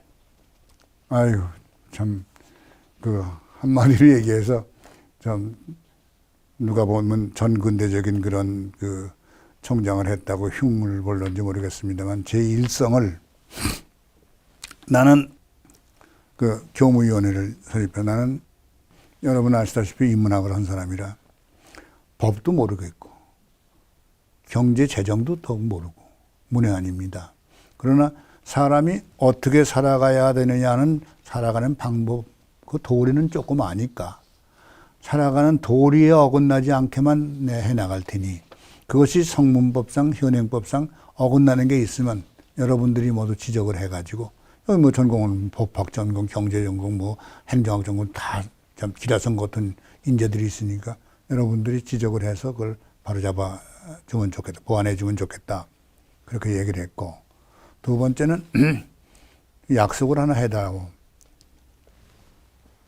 총장실에 내 전임자들은 대개 경영학, 경제학 전공 오신 분들이라 그런 면에 재정에 대해서 많이 아시니까 그렇게 했지만 나는 첫째, 재정에 대해서는 아주 전혀 문외한이야. 그러니까 재임 기간에 총장실 문지방을 장사꾼이 넘어오지 않도록 해달라. 모든 건 담당 부총장과 사무처장과 그 관리처장한테 다 위임을 할 테니 거기서 다 처리하시고, 총장실 뭐 무슨 큰 공사에 입찰이고 뭐고 전부 총장실에서 했다고 그러는데 내가 뭘 알아쳐줘요. 무식해 몰라. 두 번째, 도덕성이 있어야 돼. 총장은. 그렇기 때문에 그냥 나누겠다. 다만 감사권하고 인사권을 철저히 행사하겠다. 1년에 2번 전반기 후반기 재무감사, 재정감사를 철저히 하고 인사권을 철저히 행사하겠다. 그리고 세 번째는 임기 중에 절대 총장이 공금을 10원 한 장 손에 대지 않도록 해다. 어디가 차 한 잔을 먹더라도 수행비서가 와서 지불하고 영수증부터 처리하는 게지, 총장이 지갑 꺼내가지고 그 대금을 지불하고 이런 걸 하지 않겠다. 그걸 지켜다오. 그래 임기 끝나는 날까지 그 세 가지를 아주 철저히 지켰어요. 그래서 아주 군소리 한마디 없이 참 깨끗이. 이런 기회에 총장들이라든가 대학 교수님들께 당부하고 싶은 말씀이 있으시면? 당부한다는 건 결국은 그 사명감을 가져야 되는 거죠. 그러니까 어떻게든지 꼭 자기의 이해 득실을 생각하지 말고 어떤 게 옳으냐 그러냐, 시비와 선악과 미추와 곡직을 따질 일이지, 그걸 따져가지고 정도를 가야지, 그 이해와 득실, 그때, 이걸 가지고 한다면 반드시 탈선하게 돼 있다. 예. 그러니까 그게 일종의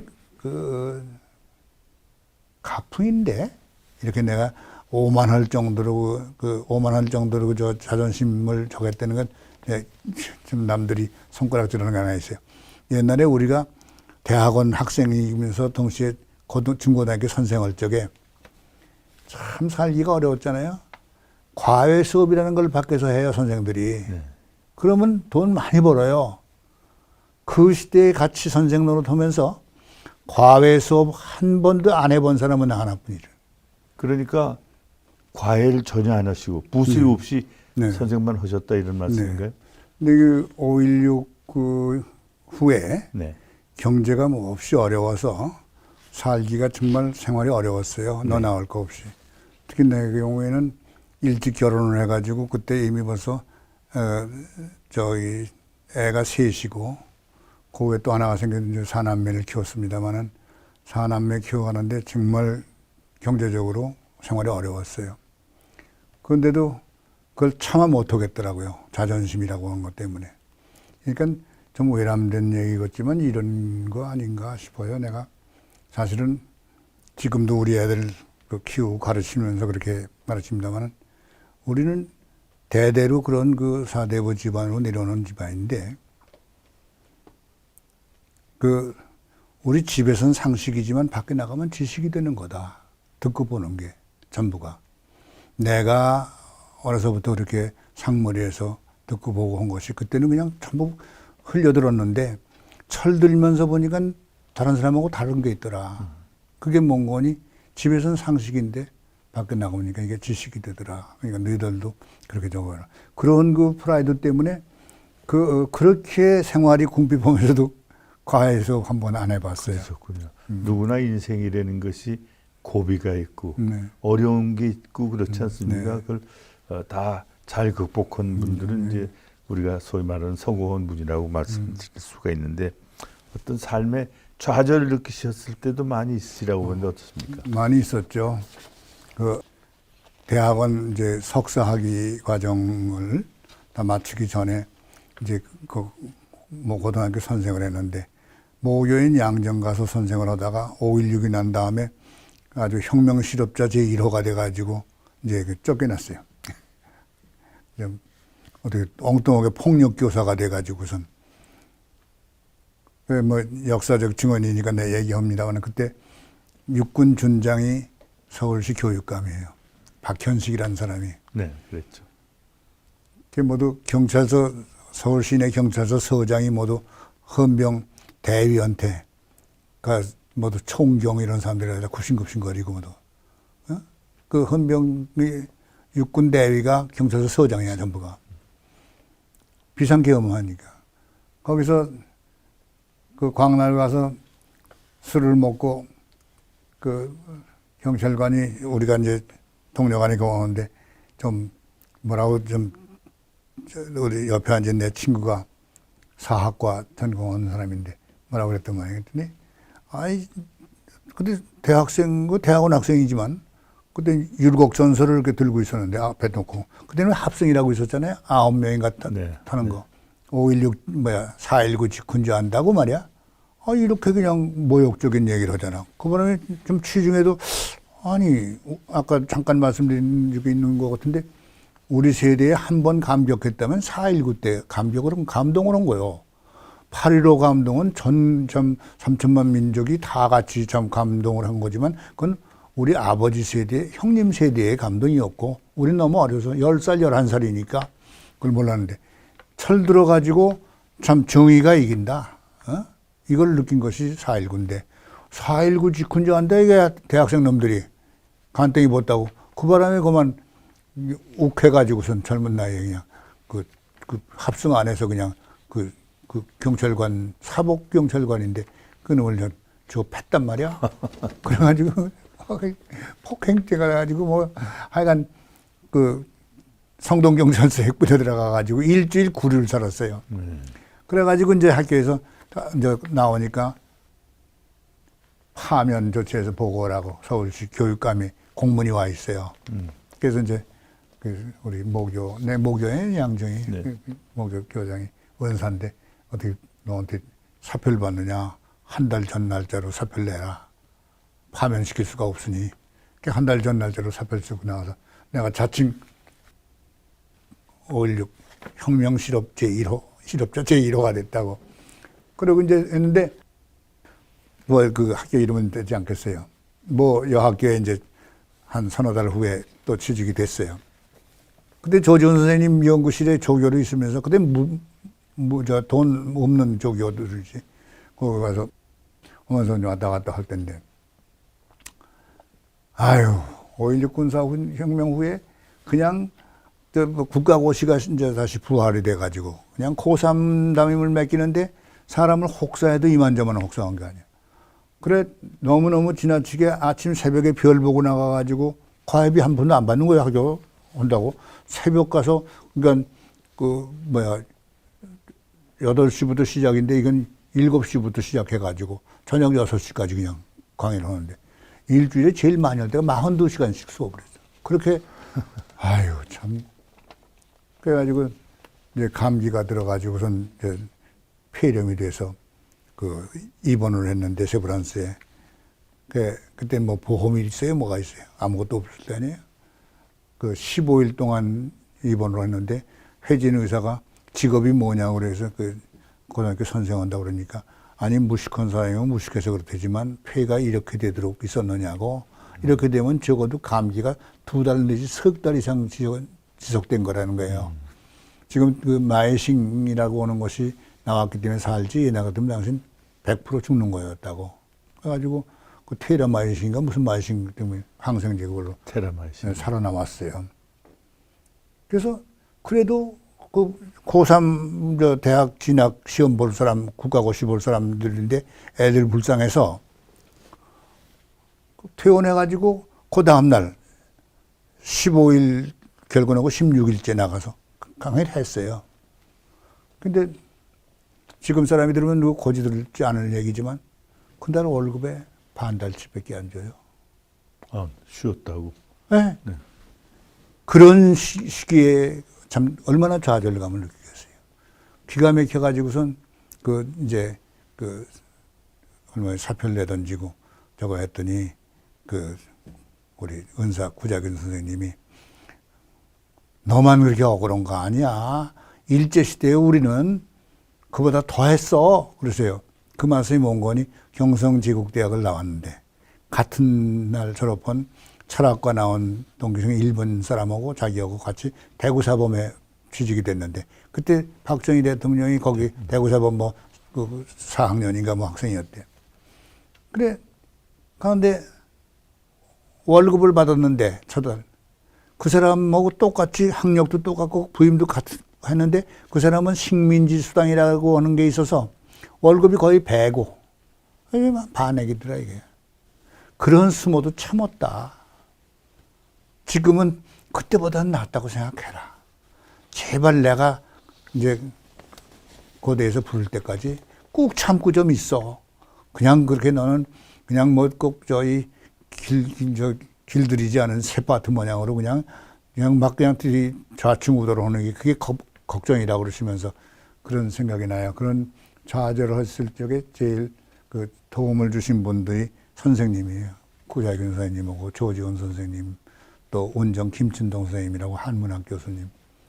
참 그 술 먹고 그 형무소 유치장에서 일주일 살고 나와가지고 조지원 선생님께 가서 인사를 드렸더니 나 얘기를 잘 들었네.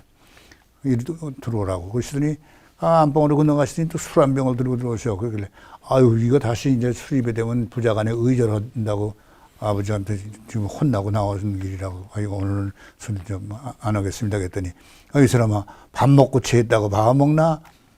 그러시면서 또 그때부터 선생님 모시고 그 술을 낮술 시작해가지고 밤새도록 먹고 그 선생님 댁에서 자고 그러고.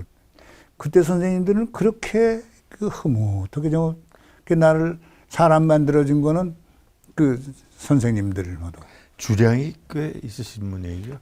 젊어서는 뭐 양주 한 병 거뜬하게 먹고 그랬죠. 네, 지금은 이제 못해요. 예. 운동은 지금 하십니까? 산책. 아침마다 성북동에 사니까 그 성곽을 한 바퀴 쭉 돌고 가서 운동하는데. 그래도 홍 박사님은 그렇게 인생의 좌절을 많이 겪지 않으신 것 같은 느낌이 드는데. 그렇다고 봐야 되겠죠. 왜냐하면 아주 궁핍한 가난 때문에 굶주림으로 이렇게 여기 좌절 같은 건 못 느끼고 다만 그런 자존심의 상처를 입었을 적에 그냥 저돌적으로 저항을 하고 모두 충돌하고 그런 거 있었죠. 총장님 쭉 살아오신 인생을 보니까 우리나라 부통령을 하신 이시영 성재 이시영 선생. 네, 우당 네. 이형 선생님 기념사업회 회장도 하고 그래서 아니죠. 이시영 선생님은 우당 이회영 선생님의 계시고, 네, 종생이시죠. 네, 다섯째고 이 양반 넷째인데 네. 그 기념사업회 회장을 벌써 오래 했지, 한 10여 년 했나?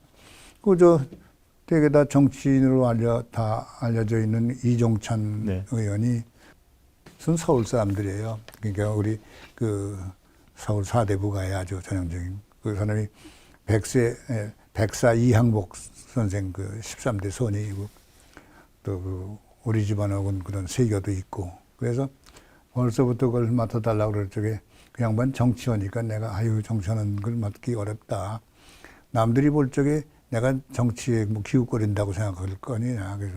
그래서 정치 선 털었다고 그래서 그때부터 그걸 맡아가지고 지금까지. 아, 그런 인연으로 하셨군요. 네. 본인을 직접 아신 건 아니고 네. 이형 선생. 네. 아, 그렇군요. 왜 본인도 직접 알지. 서울 사람들이야 뭐 내가 그 창신국민학교 나오고 난 정한국민학교 나오고. 네. 네. 그 사상 문제에 대해서 조금 네. 이제 이념의 시대는 지났다고 이제 선언들을 하고 있는데 뭐 문명의 충돌이라는 말도 또 나오고 그러는데 사상적인 문제에 대안은 있습니까? 글쎄요. 결국은 이걸 이제 초탈하는 거 아닌가요? 이제 양쪽을 다 이제 그 시대는 지나갔다. 저는 그렇게 봐요. 지금 이 혼돈의 시대가 많은 미래학자들이 미래를 참 불확실성의 시대라고 개탄하고 있지 않습니까? 무책임한 말이지만 정직한 얘기죠. 미래 사회에 대해서 불확실하다는 것이 나는 기존의 이제 앞으로의 인간은 모두 참 이제 뭐 때문에 못 사는 시대가 됐느냐? 고독해서 외로워서 못 사는 시대가 되지 않습니까? 뭐 농경사회에서는 배고파서 못 산다고 아우성치던 시대에서 산업사회에서는 대량 생산이 가능하게 됐으니까 이제 굶주림을 면했는데 이제 힘들어서 못 살겠다고 유니온 결성해가지고 노동조합 만들어서 투쟁하고 그다음에 그 정보화 사회에다가 그러면 이제 바빠서 못 살겠다고 여기저기서 교통통신의 발달로 불러대니까. 근데 이제 요 시대도 지나가서 결국 문화 영토 시대가 된단 말이죠. 이제 고도의 고급 지식 정도 사회가 되면은 그때는 뭐 때문에 못 살겠다고 아우성치는 시대가 되겠느냐. 그건 뭐 너무나 명확해요. 외로워서 못 살겠다. 뭐 사람 구경을 못해서 외로운 게 아니에요. 대중 속에서의 고독. 그게 뭔가 극도의 이기적이기 때문에 각자가 전부 자기만 생각한단 말이죠. 그러니까 외로워서 못 사는데 이 외로움을 극복하는 것, 그 현대인이 앞으로 앓게 된 큰 질환은 나는 그렇게 명명을 했어요. 집단 고독 증후군에 이제 현대인들은 전부 들어간다. 이걸 어떻게 극복할 것이냐? 그래서 이미 벌써 예고편이 나오고 있어요.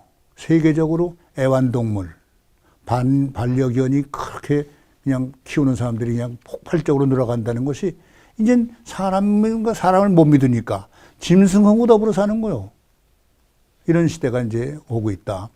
그런 이 시대에 인간의 고독 증후군, 집단 고독 증후군을 치유하는 백신이나 예방 백신이나 치료제가 안 나왔다 이 말이죠.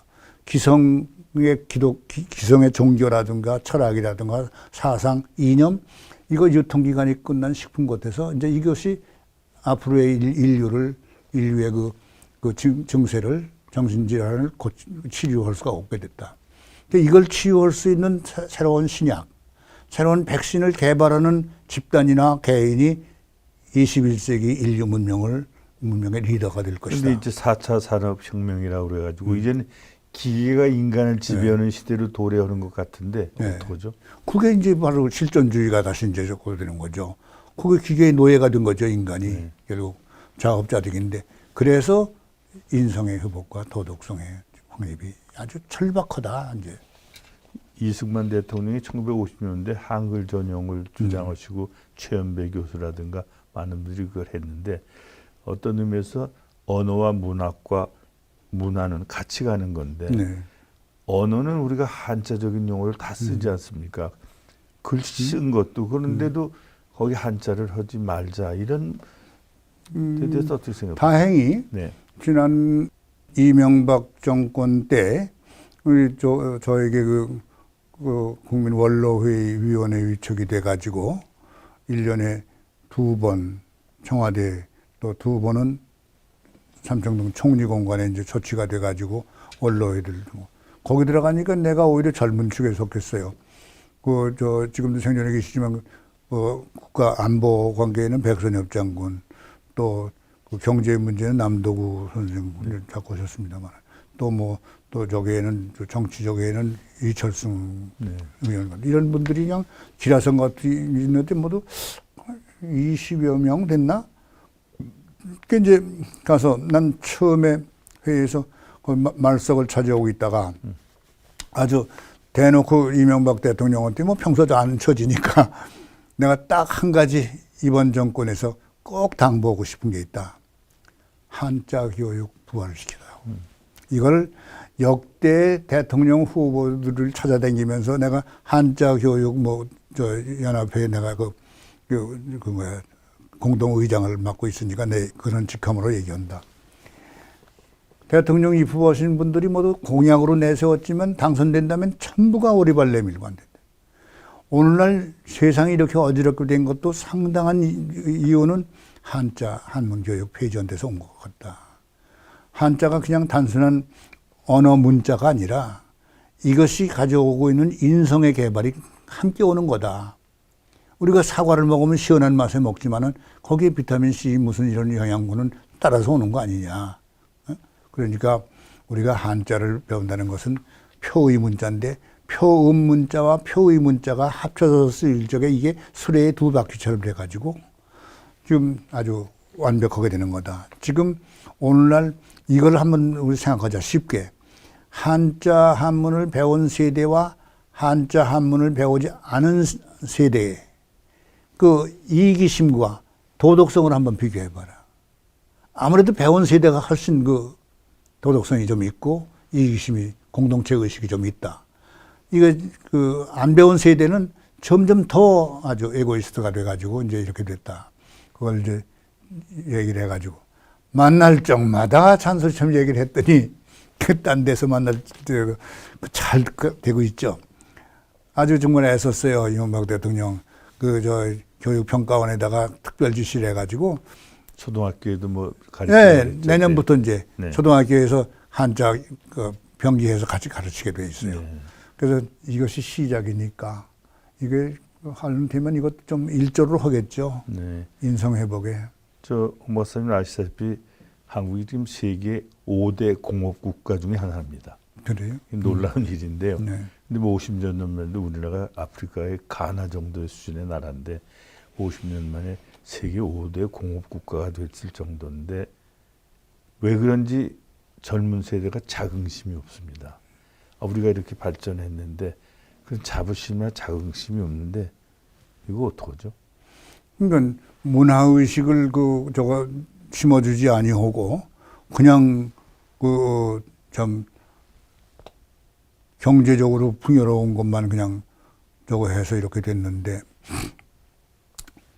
나는 늘 그런 면에 아주 좀 혐오감을 느끼는 게 있어요. 지금 5대 공업국이다, 무슨 10대 무역대국이다 하는 말을 들으면서 비교할 때 아프리카 가나만도 못했다, 또 어디만도 못했는데 이렇게 됐다. 그런 말을 하니까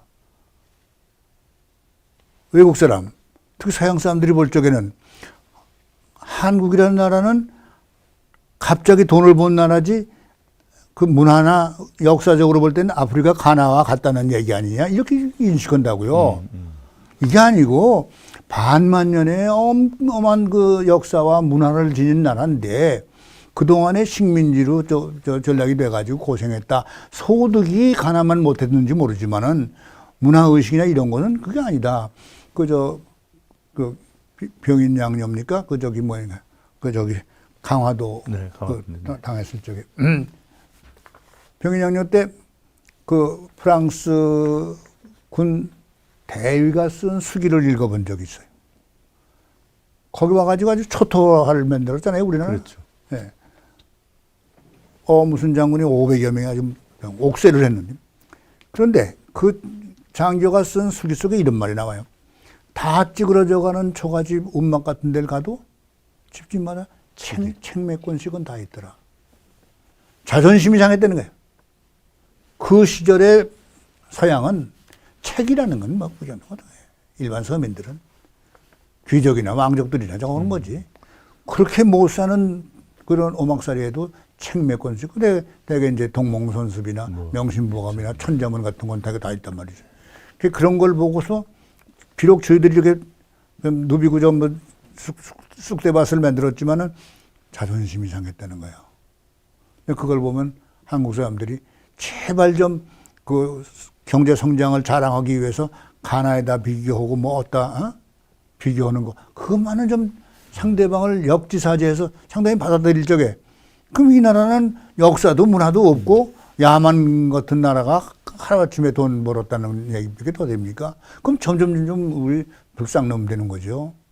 그래서 그런 면에서 참 생각하고 모두 저걸 해야 돼요. 우리 문화 전통에 대한 자긍심을 네. 좀 더 가져야죠. 네, 그걸 근데 그런 강조해야죠. 자긍심이 좀 없어요. 네, 스스로를 과소평가하는 경향이 있어요. 그래요. 우리가. 그러니까 우리 속담에 그런 말이 있지 않습니까? 그 이웃 공자 몰라보고 고향에 영웅 없다고. 그러니까 가까이 있는 건 전부가 나만 못하다고 생각한단 말이죠. 그러니까 이제 이것도 이제 문화의식인데 난 차차차차 이제 이게 그 아까 말씀드린 대로 물극 필반이라고 이제 한계까지 갔다가 다시 되돌아올 복원이 돼야지 억지로 안 될 것 같아요. 80평생 인생을 돌아보시면 지금 어떤 느낌이십니까? 일종의 참 허망하죠. 그냥 평생을 어떻게든지 도덕적 정당성 위에 세워야 되겠다고 그걸 그냥 목청도 끄고 이거 그냥 외치고 글로써 담론으로서 강연으로 뭐 빌빌 다 해봤는데 이 내가 주장한 방향대로 되는 건 하나도 없고 점점 다 깎으러 간단 말이죠. 그래서 그 내가 얘기하는 거예요. 그 인생은 한 평생 현실에 도전하고 싸우면서 살지만 하나도 현실을 바꿔놓지 못하고 그냥 가는 게 인생이다. 철인의 말처럼. 그런데 그것이 그 내가 그러니까 일종의 뭐라 그럴까 좀 자괴감 같은 거. 평생 내 딴은 혼자고 했는데도 하나도 고쳐진 게 없지 않느냐. 이게 내 뭐 때문에 참 이 짓을 했는가 싶은 때가 있어요. 요즘은 밤에 잘 때 들어 있으면. 그렇지만 또 한번 자위해 보기를 이번에 그 책 소문에도 그 얘기를 썼습니다만은 내 어찌 성인이 다 못다 하신 그런 현실 세상 바꾸는 걸 내가 감히 하겠다고 덤볐느냐. 바꾸려고 노력했던 것만으로 자위하고 스스로 가는 것이 그게 도리가 아니겠느냐. 분수에 맞는 게 아니냐 이런 생각을 하는 거예요. 그러니까 예성인들도 그 세상 바꾸기가 어려워서 못다 하고 가신 건데 내 뭐 평범한 범인이 그걸 바꿔보겠다고 발버둥 쳤던 것이 일종의 어리석은 일 아니었나요? 목사님이 우리 사회에서는 범인은 아니시죠. 아이고, 범인이죠. 지도자의 한 분이신데 아이. 앞으로 어떤 일 더 하시겠어요? 아니 건강히 버티는 한 네. 이제 자기 정리를 하고 뒷사람에게 물려줄 거 제일 걱정스러운 게 이제 그 책인데 내 서고가 꽤 커요. 그 동안에 추록으로 2추록을 대학 도서관에다가 기증을 했는데도 불구하고 지금 남은 건 그래도 좀 정수라고 할 만한 건데 조상 쪽부터 내려오는 그 한적 같은 것이 꽤 많은데 그게 6.25 때 다 없어졌지만 그 중에서 남은 게 그런 정도예요. 그래서 이걸 어떻게 해주고 가야 되는가. 이제 도서관에서 그런 거 주는 것도 귀찮대. 이제 종이책이라는 게 있는데. 근데 기가 막힌 거는 육당의 처음 초창기 개화기 때 소년 잡지 창간호서부터 뭐 이런 것들을 가지고 있어요. 네. 그런데 이거는 지금 이렇게 종이로 이렇게 만질 수가 없을 정도로 부서져. 100년밖에 안 됐는데. 근데 200년, 300년 이렇게 된 그 한적들은 한지는 그냥 그대로 지금도 얼마든지 볼 수가 있는 거 보면 옛사람의 지혜와 기술을 그렇게 허투루 봐서는 안 된다. 참 대단해요. 옹고지신이라고 그러나요? 네. 그런 걸 네. 시청해 주신 여러분 좋은 말씀 많이 들었죠? 오늘 들은 말씀 여러분이 가슴에 간직하시고 좋은 의견도 저희들에게 보내주시기 바랍니다. 홍식 박사님 오늘 네. 감사합니다. 네. 고맙습니다. 네.